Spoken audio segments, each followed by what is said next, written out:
सोनं लई वाढले राव. सोनं म्हणते 1,00,000 आणि 81,000 का काय झाले.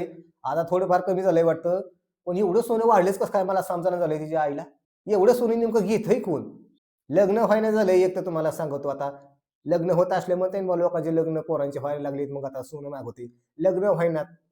लग्न व्हायला म्हणून कोणी सोनं एखादं घेण्यात झालंय. तरी सोनं वाढले. आता लग्न करायलाच पैसे लय लागत आहेत. आता लग्नच मुलाला करावं लागतंय. मुलीचा बाप काही खर्च करीत नाही आणि त्यातनं सोनं वाढत चाललंय. ती म्हणते ना दुष्काळामध्ये तेरावा तसलं काम झालंय तुम्हाला सांगू. एवढं सोनं महाग झाल्यावर कसं लग्न करायचं बुवा? काय नवरीला पांढऱ्या पांढऱ्या मण्याच्या माळा घालावात का? तसलाच खेळ चालाय आपल्या पांढऱ्या पोत्याच्या गळ्यात घालायच्या. नाही तुम्हाला सांगतो आताची जी पिढीची मुलं आहेत ना म्हणजे, जी लग्नाला आलेली इथं, नशीब लय खराब आहे तुम्हाला सांगतो. तुम्हाला सांगतो लग्न जमोस्तोवर तुम्हाला सांगतो फुलांचा हार सुद्धा महाग होईल. सोनं तर लांबच राहिलं.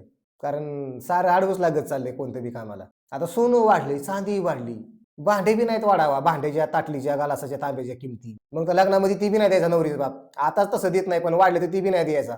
तांब्यात परा सुद्धा नवरदेवाला आपले पैसे नाही घ्यावा लागणार आहे. मला आता असं वाटतं. आता लग्नाचा काय सोपा खर्च राहिलाय का? त्यातनं हे सोनं वाढत चाललंय. नेमका आता मुलांनी खर्च तरी कशाला करावा? नवरीला डाग बी त्यांनीच करायचं. स्वतःला कपडे बी त्यांनीच घ्यायचे आता. नवरीचे कपडे बी त्यांनीच घ्यायचे. बँडवाल्याला त्यांनीच लावायचं. मंगल कार्यालय सुपारी पण त्या नवरदेवानी द्यायची. जेवणाचा खर्च नवरदेवानीच. पुन्हा वाढेकरी बी नवरदेवा काढलीच. नवरीचा बाप काय नाही करीत. त्याला थोडंफार जरी म्हणलं काहीतरी कर, तरी ते म्हणतं नाही, आपली हिंमत नाही. रहित करा मग. आणि मग ह्या बेनी मुलाला सगळाच खर्च करावा लागतो. आता करायचं तरी काय बुवा नेमकं? बरं आता आपण लय रहित करा तर मग पुढची थंडी बी एकटीला झुकून काढावं लागेल. नशीब बेकार त्याला कोण काय करणार? मुलं आता वाईट टाइम आलाय. सगळ्या लग्नाचा खर्च आता मुलांनी करायचा. लग्नामध्ये घोडा सुद्धा मुलांनीच लावायचा. आता ती काय झालंय, घोडा लावला का ती काय करते, एक 4 जण त्या घोड्या भोवताली थांबतात आणि त्या घोड्याच्या पायावर ठोको टाकतात. आणि ती घोडा काय होतो, पुढून उचलतो, मागून उचलतो.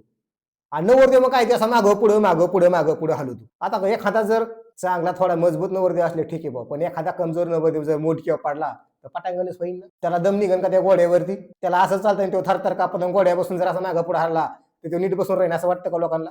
काय अवघड आहे तुम्हाला सांगतो. गरीब लोकांचं जगणं अवघड झालंय. शेतकऱ्याच्या मालाला भाव भेटायला झाले तुम्हाला सांगतो. आता मका तुम्हाला सांगतो 1800 1850 रुपये क्विंटल. आता तेवढी तुरीला थोडाफार भाव भेटलाय बाबा. पण मकाचं पटांगण झालं आणि सोनं वाढत चाललंय. पण शेतकऱ्याच्या मालाला भाव नाही. म्हणजे आता ही अशी अवस्था झालेली बेकार. आणि कसं जगायचं शेतकरी माणसं? आता एखाद्या गरीब पोराचं जर लग्न जमलं तरी डाग कसं करायचं? त्यांनी म्हणायचं का होणाऱ्या बायकोला, हे बघ बाई आता डाग माग झाली तर लग्न झाल्यावर मग तुला डाग करू, लग्नात तू आपल्या पांढऱ्या ना मण्याची माळी घाल. असं म्हणायचं त्यांनी. तसं मला नवरी पळून जाईल ना. एक तर आता लग्न व्हायना झाली. काळी असली आणि गोरी असली तरी बी 5-4 तोळं करावंच लागतंय. इच्छा नसली ना करायची लय सोनं. आपण जरी असा विचार केला ना, आयला हे दिसायलाच लय सुंदर नाही बाबा, हिला कशाला सोनं करायची? तरी बी तिला करावं लागतं 5-6 तोळं. नाहीतर मग लग्न होत नाही. बिचारी नाराज होते. ती दिसायला गोरी असू नाही तर काळी असू. सोनं ही तिला घालावंच लागतं. अवघड झाले आता. तुम्हाला सांगतो आता लग्नाचा सीझन चालू झालाय. आता तुम्हाला सांगतो एखाद्याचं जर लग्न जमलं ना, 10-1 लाख रुपये लागणार. सोनं करायला 5-6 लाख लागणार. आणि लग्नाला 5-6 लाख रुपये खर्च होतोच. आणि तुम्हाला सांगतो हे खर्च आता मुलाला खरवतो. आणि मुलगा जर म्हणला ना बाबा मग लग्न आपलं काय करायचं देवासला, मुलगीचा बाप म्हणतो नाही, नाही. माहायचं तिचा प्रश्न आहे.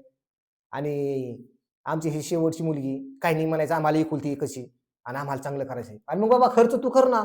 आज तुला पायजमा निरबी पोरांनीच घ्यावा का? खर्च करीत नाही सगळं तुला पोराकडूनच पाहिजे. आणि लग्नामध्ये विचार नाही असा कंबर हात देऊन उभा राहतो. पाहुण्याला म्हणणार काय पाहिजे? ही घ्या, ती घ्या, इथं वाडा, तिथं वाडा. ह्याच्या तोंडात गाजार घातले पाहिजे तोंड बंद ठेवायला. हिथं वाडा आणि तिथं वाडा. तो नवरदेवालाच लावलाय मोठा घोडा. कशाला म्हणतो हिथं वाडा आणि तिथं वाडा. तर मित्रांनो व्हिडिओ आवडला असेल तर लाईक करा, चॅनलला सबस्क्राईब करा. धन्यवाद.